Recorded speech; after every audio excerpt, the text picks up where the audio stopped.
আপনাদের যে ইসলামিক জোট আছে 11টি দল তার মধ্যে যুক্ত হয়েছে, সমঝোতা নিয়ে একটি আলোচনা চলছে, সেটি এখনো চূড়ান্ত হয়নি। সেটি কি অবস্থা আছে একটু আমাদেরকে বলবেন? আমি নামের ব্যাপারে একটু সংশোধনী দিতে চাই। প্রথমত ইসলাম ও দেশপ্রেমিক অ্যালায়েন্স, জি। শুধু ইসলামিক জোট না, ইসলাম ও দেশপ্রেমিক অ্যালায়েন্স আমাদের। আলহামদুলিল্লাহ, আমরা আমাদের অবস্থান এখন পর্যন্ত ভালোই আছি। আশা করি ইনশাআল্লাহ যদি আমরা ঐক্যবদ্ধভাবে নির্বাচন করতে পারি, তাহলে বাংলাদেশের জনগণ এই অ্যালায়েন্সকে গ্রহণ করবে বলে আমি মনে করি। জি। আমরা বিভিন্ন পত্রপত্রিকার খবর দেখছি, সেখানে বলা হয়েছে আসলে যে কতটি আসনে কে প্রতিদ্বন্দ্বিতা করবে সেটি এখনো চূড়ান্ত হয়নি। এর মধ্যে আমি গণমাধ্যমের একটি খবর আমি আপনাকে বলতে চাই, সেখানে সবশেষ বলা আছে যে 40টি আসন ইসলামিক আন্দোলনকে দেওয়ার ব্যাপারে আলোচনা হচ্ছে। মানে সে ব্যাপারে আপনারা কি বলবেন? আমি বলবো আসলে কেউ কাউকে সিট দিবে বা আসন দিবে এরকম আমি জানি না। আমাদের অ্যালায়েন্সটা হয়েছিল সবাই সম্মিলিতভাবে আমরা যে যেখানে ভালো অবস্থানে আছি সে সেখানে নির্বাচনে অংশগ্রহণ করবে। এটি হলো আমাদের মূল ভিত্তি। এখানে আমরা কারোর সাথে জোট করি নাই যে সে আমাদেরকে সিট ভাগ করে দিবে। আর যেখানে আমরা মনে করি ইসলামী আন্দোলন জামাত তার একটা জোট, এইটাই যদি প্রসিদ্ধ হয়, তাহলে ইসলামী আন্দোলন বাংলাদেশ যদি 40 আসনে নির্বাচন করে, তাহলে অন্য যারা দল আছে তারা কত আসন নির্বাচন করবে? এটা প্রশ্ন আছে কি নেই? জি। অথচ আপনি বলছেন ইসলামী আন্দোলন এবং জামাত তারাই হলো এই জোটের মধ্যে সর্বপ্রধান দল। তাহলে যে ইসলামী আন্দোলন বাংলাদেশ সর্বসংখ্যক আসনে নির্বাচন করে, তাহলে এটা সম হয়? এটা কি সৌন্দর্যতা আসে? অবশ্যই আপনারা আপনার জি, জন্য। জি, জি। আপনারা কতগুলো আসনে জয়ী হতে পারেন বলে আপনারা মনে করেন আসলে? দেখেন, আমরা কতগুলি আসনে জয়ী হতে পারি এরকম আমরা নির্দিষ্টভাবে বলতে পারবো না। তবে আমরা আমাদের সাংগঠনিক ভাবে যে জরিপ করেছি, আমরা দেখেছি যে আমাদের সিটগুলির অবস্থানটা কি এবং কে কোন জায়গায় ভালো অবস্থান আছে, এরকম আমরা বিভিন্ন সেক্টরে আমরা জরিপ করেছি। জি, সেখানে আমাদের ইসলামী আন্দোলনের দলীয় রিপোর্ট আমরা যা দেখেছি, সেখানে 43টা সিট আমাদের এই গ্রেডে, তারপরে বি প্লাস, বি, সি। আমি এই কথা বলবো না যে 43টা সিটি আমরা বিজয় হবো, সেই কথা কিন্তু বলছি না। জি। আমি বলছি আমাদের জরিপে এগুলি আমাদের ভালো হওয়ার মতো, হতে পারবোই এরকম আমি নিশ্চয়তা করছি না বা দিচ্ছি না। সম্ভাবনার কথা বলছেন। 143টা সিট। জি। ১৪৩টি সিটের কথা বলছেন। জি, মানে 143টা ১৪৩টি সিট। সিটে আপনাদের জয়ের সম্ভাবনা আছে, সেটি বলছেন? মানে আমাদের এ প্লাস, মানে এটা জি, আমাদের এ গ্রেডের।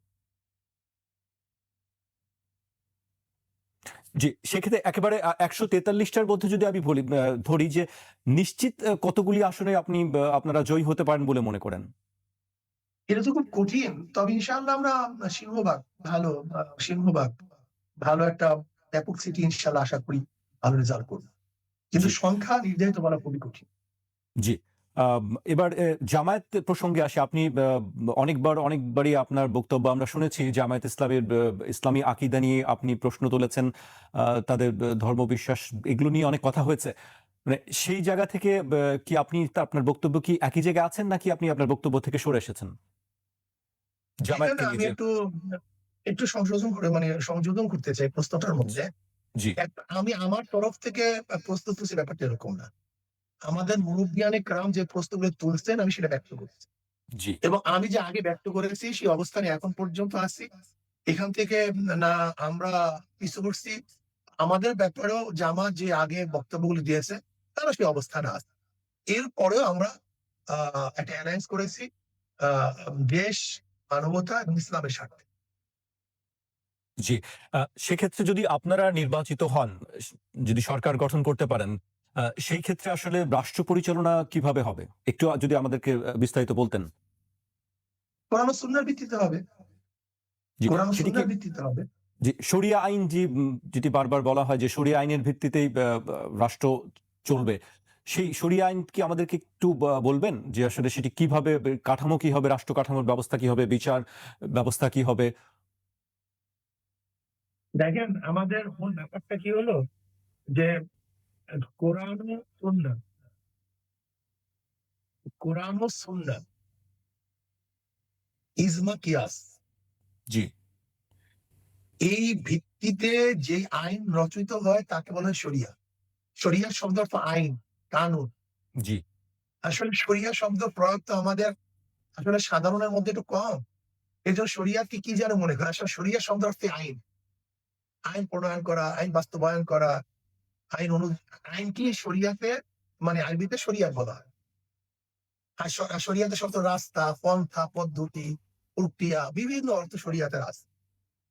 কাজেই আমরা যদি কোরআন ও সুন্নাহ বলি, এই কোরআন ও সুন্নাহরই যেটা প্রকাশ করা হয় সেটাই হলো আরবিতে শরিয়া।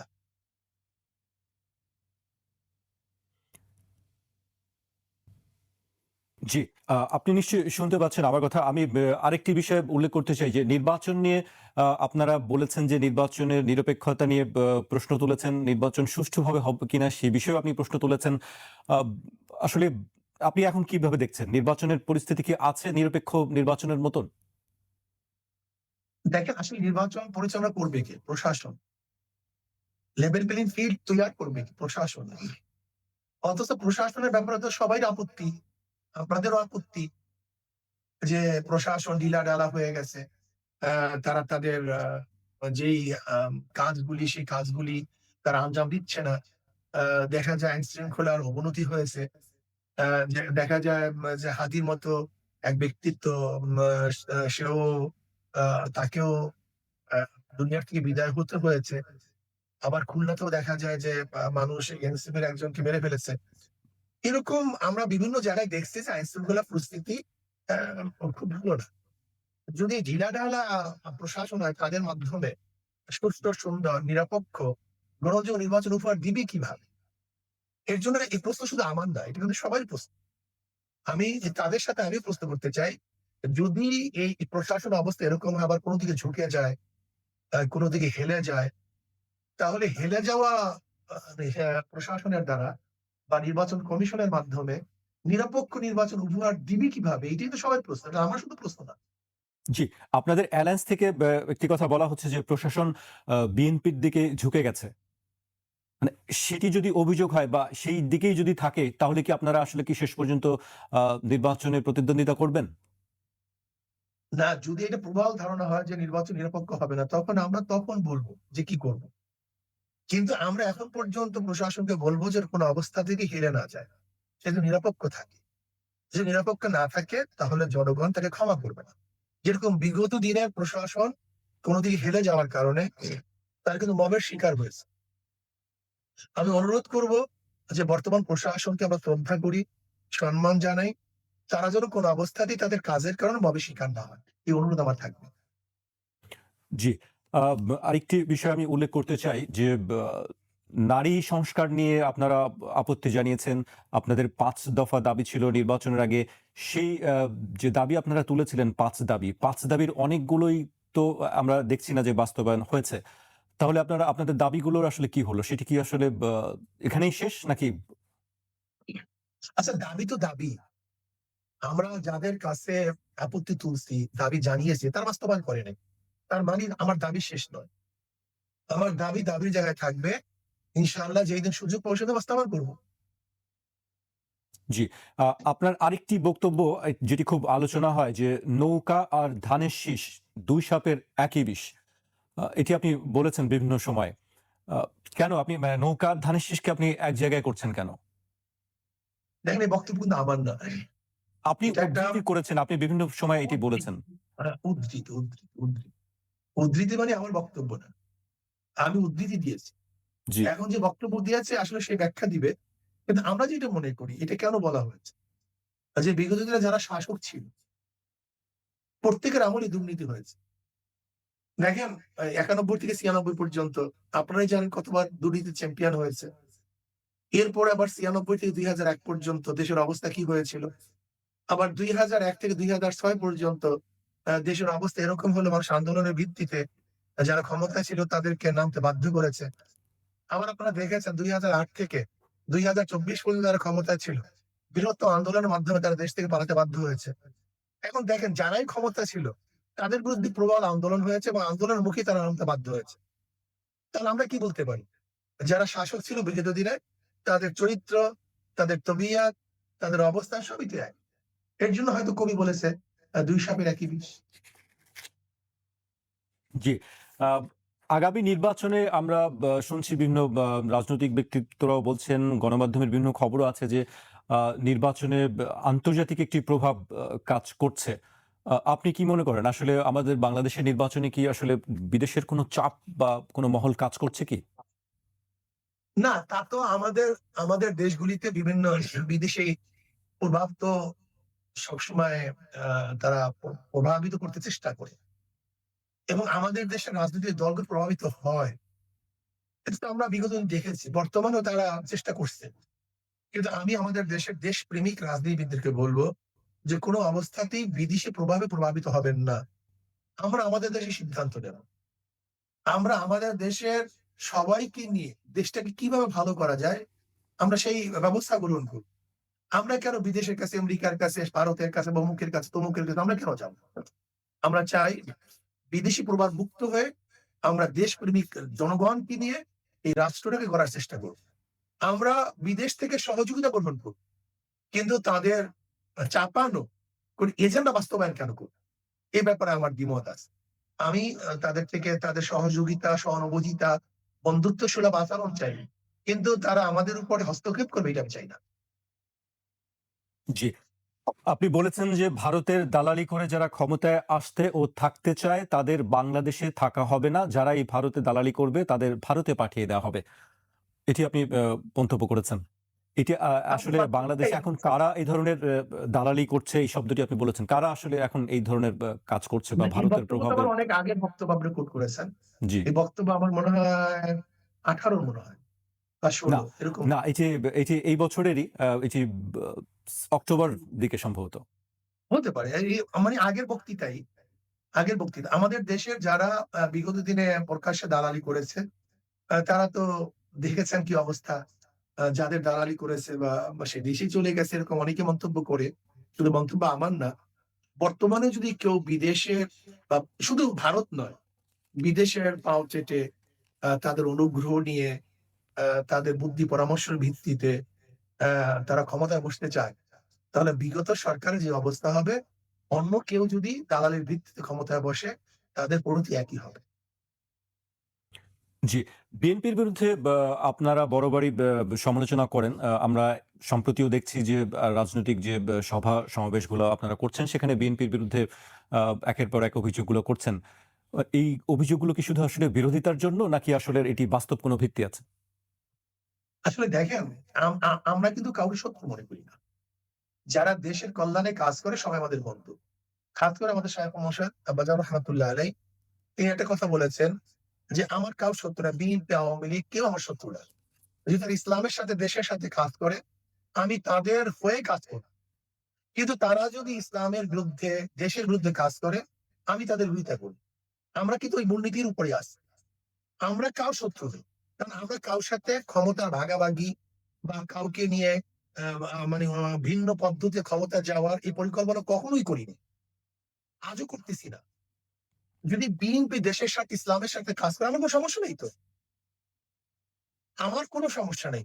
কিন্তু হ্যাঁ, বিএনপি হোক এমনকি আমি হই বা আমার দলের লোকই কেউ যদি অন্যায় করে, চাঁদাবাজি করে, দেশের বিরুদ্ধে কাজ করে, ইসলামের বিরুদ্ধে কাজ করে আমরা তাদের বিরুদ্ধে কথা বলি। এবং আমি এই কথাও বলি, যদি আমিও করি, তাহলে আমার বিরুদ্ধে বক্তব্য আসা উচিত। যদি আমার বিরুদ্ধে বক্তব্য না, বিরোধী দল কোন? ডেমোক্রেসির সবচেয়ে বড় একটা পদ্ধতি হলো বিরোধী দল থাকা। বিরোধী দলের কাজটা কি? যে সরকারি দল যে ভুলগুলি করবে, সে ভুলগুলি ধরিয়ে দেবে। এইটাই তো সরকারি মানে বিরোধী দলের কাজ। তা জি, আমরা যাদের সমালোচনা করি আমাদের তো বিরোধী। আবার আমরা যাদের সমালোচনা করি সেও আমাদের বিরোধী। উভয়ের উচিত কি? তার স্টেজ থেকে আমার ভুলগুলি ধরিয়ে দেওয়া, আমার স্টেজ থেকে তার ভুলগুলি ধরিয়ে দেওয়া। যদি উভয়ের স্টেজ থেকে প্রত্যেকের ভুল ধরিয়ে দিতে পারতাম, তাহলে আমি ভুল করতাম না। যে আমি ভুলের মধ্যেও থাকতাম, সংশোধন হতে পারতাম। কিন্তু আমাদের অবস্থাটা কি চাটুকারিতা। আমাদের অবস্থাটা কি ক্ষমতার জন্য মুখ বন্ধ। ভয়ের জন্য, ভীতির জন্য, জেল জুলুম অত্যাচারের জন্য আমরা হক কথা বলি না। নবী আলাইহিস সালাম বলছেন, "আস-সাকিতুল হক্কা শাইতুল আখরাস।"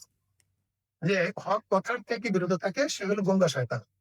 এজন্য আমি আমার প্রতিপক্ষ বন্ধুদেরকে বলব, সত্য কথা বলবেন। যদি আমিও কোনো ভুল করি, আমার দল কোনো ভুল করে, অন্যায় করে, অবশ্যই তাদের উচিত আমাদের দলের বিরুদ্ধে সেই কথাগুলিকে জাতিকে জানিয়ে দেওয়া। যদি আমাদের বিরুদ্ধে, আমাদের দলের বিরুদ্ধে সত্য কথাগুলি জাতিকে জানিয়ে দেওয়া হয়, তাহলে আমাদের মধ্যে সে ভুল থাকবে না, সংশোধন হয়ে যাব। আর আমরাও যদি তাদের ভুলগুলিকে জাতির সামনে জানিয়ে দেই, তাহলে তারা সংশোধন হয়ে যাবে। এর জন্য উভয়ের স্টেজ থেকে উচিত যে প্রত্যেকের ভুলগুলি ধরিয়ে দেবে, কিন্তু সত্য হওয়া চাই, মিথ্যার আশ্রয় না নেওয়া চাই। কিন্তু আমরা মিথ্যার আশ্রয় নেই। যেটা সম্পূর্ণ হারাম, অবৈধ, কোন মতেই মিথ্যা। না নাস্তিকদের কাছে বৈধ, না হিন্দুদের কাছে বৈধ, না ইহুদি খ্রিস্টানের কাছে বৈধ, না ইসলামের কাছে বৈধ। এর জন্য আমি জি, মনে করি মিথ্যার আশ্রয় না নিই। সত্য কথাগুলো উপস্থাপন করি। যদি আমার বিরুদ্ধেও কোন সত্য অভিযোগ থাকে, সেটাকে বলার জন্য আমি বলব। জাতীয় স্বার্থ। আর যদি ব্যক্তিগত কোন স্বার্থ হয়, ব্যক্তিগত, যার জাতীয় স্বার্থ নেই, জি, ব্যক্তিকে বলবে। ব্যক্তি সেটা ব্যক্তিগত কোন ভুল প্রকাশ করা আসলে আদৌ ঠিক না। কিন্তু জাতীয় ভুল, এটা অবশ্যই জাতিকে জানাতে হবে। জি। আপনার বক্তব্য স্পষ্ট। আপনি জাতীয় ঐক্যের সরকারকে আসলে কিভাবে দেখছেন? জাতীয় ঐক্যর সরকার তো ওটা খুব ভালো। আমি তো এর জন্যই বলেছিলাম, যারা যেরকম বিএনপি, তারেক সাহেব তো বারবার বলেছেন তিনি জাতীয় সরকার গঠন করবেন। এর জন্য আমরা বলছিলাম পিআর সিস্টেমে জাতীয় সরকার গঠনের সবচেয়ে ভালো পদ্ধতি ছিল। যদি পিআর সিস্টেম নির্বাচন হইতো, তাহলে সব আদর্শের, সব দলের, সব মনের মানুষ, সব ধর্মের মানুষ এখানে অংশগ্রহণ করতে পারত। এটা জাতীয় সরকার সবচেয়ে চমৎকার একটা রূপরেখা ছিল। যাই হোক, সেটা যেহেতু হয়নি, এখন আমরা বলবো যে আগামীতে যারা নির্বাচিত হবেন, যদি মনে করেন সবাইকে নিয়ে সরকার গঠন করলে দেশ ভালো হবে, তাহলে এটা ভালো। আর যদি মনে করি না দেশ ভালো হবে না, তাহলে যেইটা করলে ভালো হবে সেটা করা ভালো হবে। সেটি কি বিগত সরকারের মতন অনেকটা হয়ে যায় না? যে আ আসলে বিরোধী দল বলে তখন আসলে কিছু থাকে না, বিরোধিতার করার কিছু থাকে না। সবাই একই রকম হয়ে যায় না? হ্যাঁ, এখানে একটা বিশাল পয়েন্ট আছে আপনি যেটা জি, বলেছেন। আসলে বিরোধী দল যদি থাকে, তাহলে সরকার সবসময় সতর্ক থাকে এবং সে অন্যায়গুলো করতে পারে না।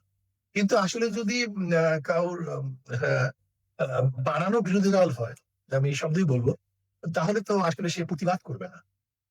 আমি মনে করি সরকার গঠন এমনভাবে করা উচিত, যেখানে শক্তিশালী বিরোধী দল থাকবে এবং বিরোধী দলরা এমন শক্তিশালী হবে যে সরকারের ছোটখাটো বড় সমস্ত অন্যায়গুলি, অবিচারগুলি, ভুলগুলি সংসদে উপস্থাপন করতে পারে। এরকম যদি একটা সংসদ হয়, তাহলে আমি মনে করি দেশটার কল্যাণ হবে।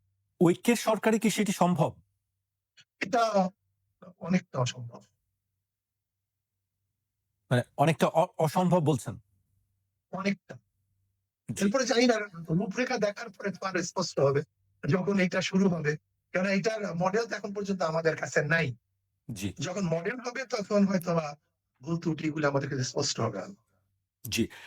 আপনি নিশ্চয়ই আরেকটি বিষয় আপনি জানেন, সবাই জানে যে মব নিয়ে খুব আলোচনা হয়, আলোচনা সমালোচনা আছে এবং এটি যারা শিকার হচ্ছেন তারা দিক থেকেও আপত্তি, মানে এটি নিয়ে আসলে কারোর পক্ষে, মানে এটার পক্ষে বলার মতন কেউ আমি পাইনি। ইসলাম ধর্মে আসলে মবের জায়গাটা কোথায়? প্রশ্নই আসে না। এটা ইসলাম ধর্ম সম্পূর্ণ হারাম করছে। জায়েজ নেই।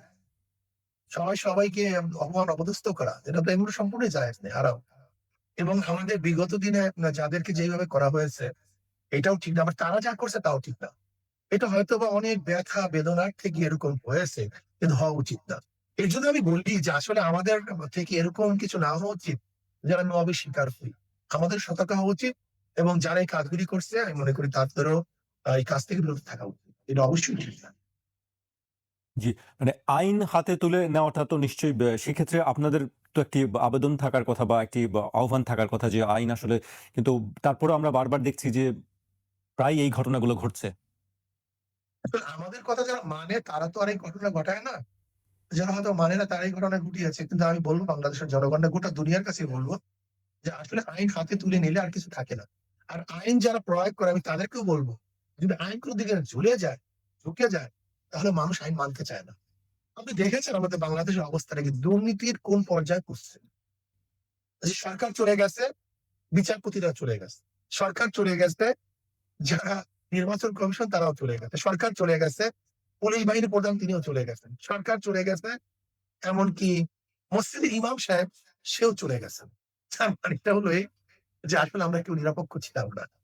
আমি মনে করি যে যতক্ষণ পর্যন্ত প্রতিষ্ঠানগুলি নিরপেক্ষ না হবে, আদর্শবান না হবে, নীতিবান না হবে, ততদিন পর্যন্ত এই রাষ্ট্র কোনদিন মেরামত করা সম্ভব না, সুন্দর হওয়া সম্ভব না। জি, আপনার বক্তব্য স্পষ্ট। এ পর্যায়ে আমাকে একটা বিরতিতে যেতে হচ্ছে। দর্শক একটি বিরতি নিচ্ছে, ফিরছি এখনই।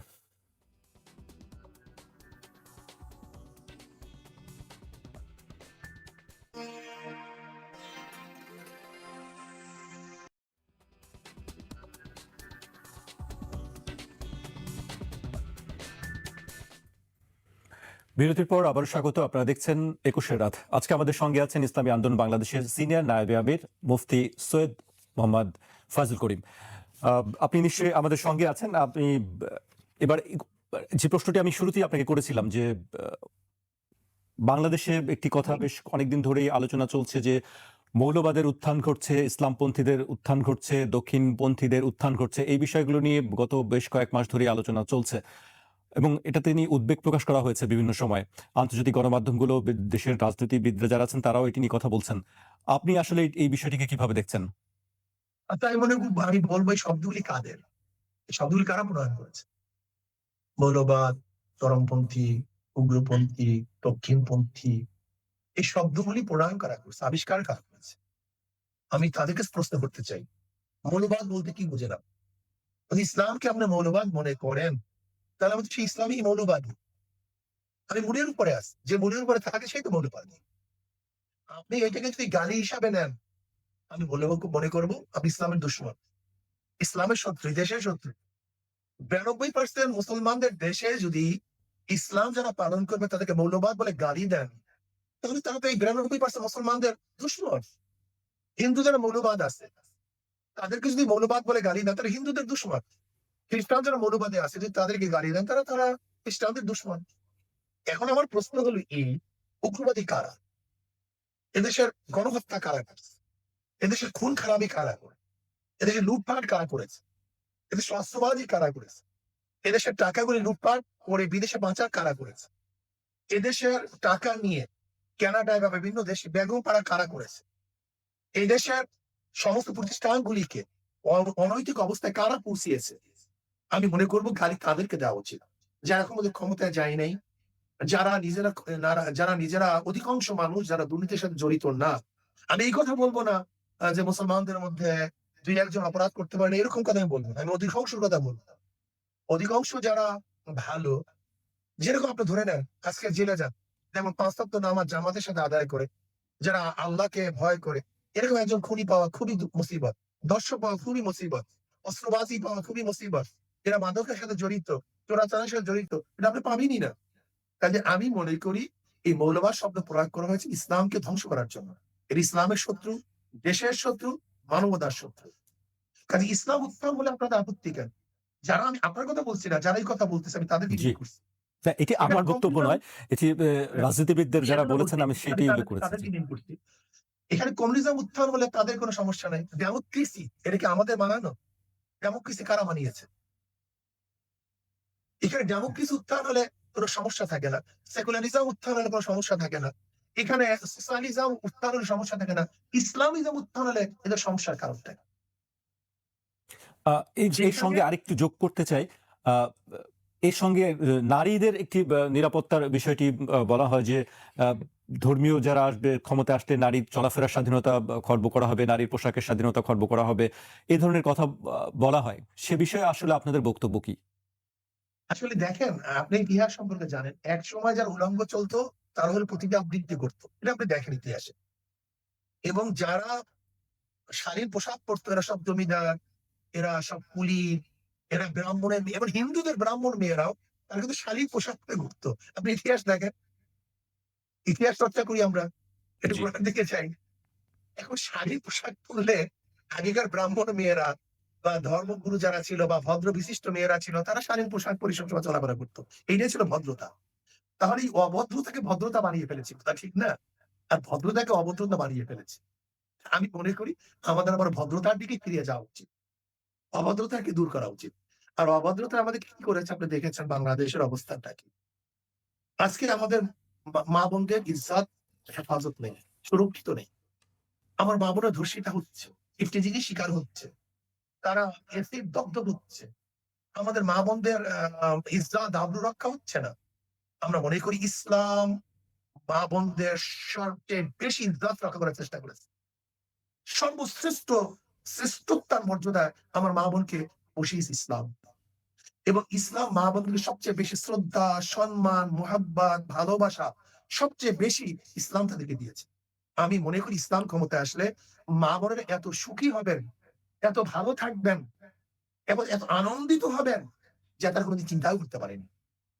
এটা হলো যেরকম মৌলবাদী নাম ইসলামকে দমাবার একটা চেতনা, ঠিক আজকে নারী স্বাধীনতার নামেও ইসলামকে দমন করার একটা অপবাদ ব্যতীত অন্য কিছু না। এটা আমার বিশ্বাস, আমার ধারণা, আমার বক্তব্য। জি। এবার আমি সম্প্রতি নির্বাচনী হলফনামার বিষয়ে আসতে চাই। সেখানে আপনি নিজে হলফনামা উল্লেখ করেছেন আপনার স্ত্রীর মালিকানায় রয়েছে ১৮৭ ভরি স্বর্ণালংকার। পাশাপাশি নগদ অর্থসহ স্ত্রীর অস্থাবর সম্পদের পরিমাণ দেখানো হয়েছে ৩,৪১,৬৫,০০০ টাকা। অন্যদিকে আপনার নিজের অস্থাবর সম্পদের পরিমাণ দেখিয়েছেন ৩৩ লাখ টাকা এবং স্থাবর সম্পদ ৩,১৫,০০,০০০ টাকা। জাতীয় নির্বাচনী হলফনামা অনুযায়ী আপনার হাতে নগদ রয়েছে ৩১,১২,০০০ টাকা, অথচ ব্যাংকে জমা রয়েছে মাত্র ১,১৭৬ টাকা। আপনার স্ত্রীর কোনো ব্যাংক হিসাবের তথ্য হলফনামায় উল্লেখ নেই। এর আগে সিটি নির্বাচনে নগদ অর্থ দেখানো হয়েছিল প্রায় ৪৫ লাখ টাকা। এটি গণমাধ্যমের খবর বেরিয়েছে যে আপনি সিটি নির্বাচনে আপনার যে হলফনামা ছিল আর বর্তমান যে হলফনামা সেখানের মধ্যে একটি ফারাক দেখা যাচ্ছে। এ বিষয়ে আপনি আসলে কি বলবেন? খারাপ তো লাগতেই পারে। আমি কাজ করি, কর্ম করি, ব্যবসা আছে, বাণিজ্য আছে, আমার একটা কোম্পানিও আছে। আমি শোনেন, মনে রাখতে হবে আমি, আমার বাবা, আমার দাদা, আমার দাদার বাবা, আমার বাবার দাদার দাদা, আলহামদুলিল্লাহ আমার বংশক্রমে আল্লাহ ভালো রেখেছেন। বংশক্রমে। এমন না যে আমার বাবার থেকে বা আমার দাদার থেকে বা আমার থেকে। আল্লাহ পাক ১ম দিকে ভালো রেখেছেন। আর ২য় কথা হলো স্ত্রীকে যদি কেউ গিফট করে সেটা আমি কিভাবে বলব যে গিফট করবেন না? কথা ঠিক না? আসলে জি। মূল ব্যাপারটা হলো এই, যদি আমি লুকাতাম এইটা সুন্দর, না লুকাইলে এইটা সুন্দর হয়েছে। না, আপনি লুকাননি। আপনি স্পষ্ট করে বলে দিয়েছেন। এটি আপনাকে কোনো সমস্যা ধন্যবাদ। নেই। আমি যদি অবৈধ হয় সেইটা দেখার বিষয়। চুরি করি, ডাকাতি করি, ঘুষ খাই, অবৈধভাবে আনি। হালাল টাকা যেরকম দেখেন ইসলামের মধ্যে ধনীও আছে, গরিবও আছে। ওসমান গনি মানে কি? গনি মানেই তো ধনী। তার টাকাগুলো ইসলামের কাজে লেগেছে। সুলাইমান নবী আলাইহিস সালাতু ওয়াস সালাম। তারপরে দেখা যায় আমাদের ইসলামের মধ্যে ধনীও ছিল, গরিবও ছিল। কিন্তু সবচেয়ে বড় কথা হলো যদি টাকা দিয়ে অবৈধ কাজ করা হয়, গুনার কাজ করা হয়, সেইটা হলো হারাম। আর এই টাকা দিয়ে যদি হালাল কাজ করা হয়, দ্বীনের খেদমত করা হয়, এটা তো খুবই ভালো। সমস্যা কি? আমি জি, এককালে একটা কথা বলতে চাই। ইসলামের মধ্যে ক্ষমতাবানও ছিল, আর কাফেরদের মধ্যে ক্ষমতাবান ছিল। ইসলামের মধ্যে ধনী ছিল, আবার বেঈমানদের মধ্যেও গরিব ছিল। আবার বেঈমানদের মধ্যে ধনী ছিল। এই ২ মধ্যে পার্থক্যটা কি? আমরা মনে করি যেই ক্ষমতা অর্থ ন্যাক কাজে ন্যাকের কাজে লাগে। সেই অর্থ এবং ক্ষমতা এটা রহমত। আর যেই অর্থ এবং ক্ষমতা গুনার কাজে ব্যবহার হইতে হয়, সেই অর্থ এবং ক্ষমতা এটা হলো জহমত। এটা হলো গজব। এটি হলো মূল পার্থক্য। জি। আ অর্থের বিষয়ে যেটি আসলো সেটা আমি আপনার কাছে জানতে চাই যে প্রত্যেকটি রাজনৈতিক দলেরই অর্থের উৎস থাকে। অর্থ দরকার হয় দল পরিচালনার ক্ষেত্রে। ইসলামী আন্দোলন বাংলাদেশের অর্থের উৎস আসলে কোথায়? জনগণ এটা পে করে সাধারণত। জনগণ নিজের ইচ্ছায়, নিজের আগ্রহে এটাকে নিজের কাজই মনে করে। যেমন আমারও যেটা কাজ, আমাদের সদস্য তারা একই কাজ মনে করে। আমরা সবসময় মাসিক ইয়ানত দেই, সবসময় দান খয়রাত করি আমাদের সংগঠনে। ঠিক আমাদের প্রত্যেকটা সদস্য মুহিব্বিনরাও আমাদের সংগঠনে তাদের সংগঠন মনে করি। যেমন এটা আমার মনে করি, প্রত্যেকটা সদস্য একই মনে করে। এর মধ্যে কোনো পার্থক্য নেই। এভাবে চলে। জি। আমি একেবারে শেষ পর্যায়ে চলে এসেছি। আপনার কাছে জানতে চাই যে আগামীর বাংলাদেশকে আসলে কিভাবে দেখতে চান বা আপনারা কিভাবে রাষ্ট্র পরিচালনা করতে চান যদি আপনারা ক্ষমতায় আসেন? আমরা কোরআন ও সুন্নাহর ভিত্তিতে দেশ চালাতে চাই। সাম্য মানবিক মর্যাদা প্রতিষ্ঠিত করতে চাই। আমরা চাই জুলুম, অত্যাচার, অবিচার একেবারে মূলোৎপাটন করতে, দুর্নীতি মূলোৎপাটন করতে। এখানে আমরা কি করি? সে দুর্নীতি দমন না, মূলোৎপাটন করতে চাই। দুর্নীতি বাংলাদেশে থাকবে না। আমরা মনে করি বাংলাদেশের সবচেয়ে বড় ব্যাধি হলো দুর্নীতি। আমরা যদি ইনশাআল্লাহ দুর্নীতি বন্ধ করতে পারি, তাহলে দেশ এমনিতে উন্নয়ন হয়ে যাবে, উন্নতি হয়ে যাবে এবং উন্নতির মহাসড়কে ভাসতে থাকবে। এর মূল দলিলটা কি? ধরে নেন আমাদের প্রাক্তন প্রেসিডেন্ট সাহেব কি বলেছেন? প্রতি বছর বাংলাদেশে যে পরিমাণ দুর্নীতি হয় তা দিয়ে ২ টা পদ্মা সেতু করা যায়। আমাদের প্রাক্তন মন্ত্রী কি বলেছেন? বাজেট করি ৳১০০ গ্রামে পৌঁছে ৳১০ ৳৯০ চুরি হয়ে যায়। অন্য মন্ত্রী কি বলেছেন? বাজেট করি ৳১০০ ৳৩০ র কাজ হয় ৳৭০ চুরি হয়ে যায়। আমরা যদি চুরিটা বন্ধ করতে পারি, দুর্নীতি বন্ধ করতে পারি, তাহলে কি হবে? ৳১০০ কাজ হবে। তার মানে যদি এখন ব্রিজ হয়েছে বিগত দিনে ৩০ টা, এখন একই বরফ দিয়ে ব্রিজ হবে ১০০ টা। যদি আগে ওনাদের কথা অনুযায়ী একই বরফ দিয়ে ব্রিজ হয় ১০ টা, আমাদের একই বরফ দিয়ে ব্রিজ হবে ১০০ টা। কারণ আগে ৳৯০ চুরি, আর কেউ বলছে ৳৩০ দিয়ে ৳৭০ চুরি। দুর্নীতি বন্ধ করতে পারলেই ইনশাআল্লাহ দেশ উন্নয়নের মহাসড়কে ভাসতে থাকবে। জুলুম থাকবে না, অত্যাচার থাকবে না, অবিচার থাকবে না, ভেদাভেদ থাকবে না। আজকে আমরা কুকুর এবং বিড়াল নিয়ে ছবি তুলি। কিন্তু একজন নাপিত, একজন জেলে, একজন চামার, একজন কামারের গলায় হাত দিয়ে কিন্তু ছবি তুলতে লজ্জা পাই। এই মানবিক মর্যাদা আমাদের মধ্যে নেই। অর্থাৎ আশরাফুল মাখলুকাত। আল্লাহ পাকের সর্বশ্রেষ্ঠ জীব তারা মানুষ। আমরা তাদেরকে শ্রদ্ধা করতে পারি না, সম্মান দেখাতে পারি না। এর জন্য আমরা চাই যে এমন একটা সমাজ গঠন হবে যেখানে মানবিক মর্যাদা প্রতিষ্ঠিত হবে, ন্যায় বিচার প্রতিষ্ঠিত হবে। এ আমির, এ ফকির সবার জন্য বিচার সমান হবে। এরকম হবে না যে আমির সাহেব দাঁড়ালে সে জামিন পেয়ে যাবে, আর গোলাম সাহেব দাঁড়ালে অন্যায় না করলেও তাকে জেলে ঢুকিয়ে দেবে, হত্যা হবে। এরকম রাষ্ট্র আমরা চাই না। আমিরের জন্য জি, যেই বিচার, ফকিরের জন্য একই বিচার আমরা চাই। এবং জি, সবার জন্য কল্যাণমূলক একটা দেশ চাই। কেউ খাবে, কেউ খাবে না। এ হবে না। আমরা সবাই মিলেমিশে জি, ইনশাআল্লাহ সমভাবে চলতে চাই। এরকম একটা জি, কল্যাণ রাষ্ট্র আমরা চাই। জি। আপনাকে অনেক ধন্যবাদ আমাদেরকে সময় দেওয়ার জন্য।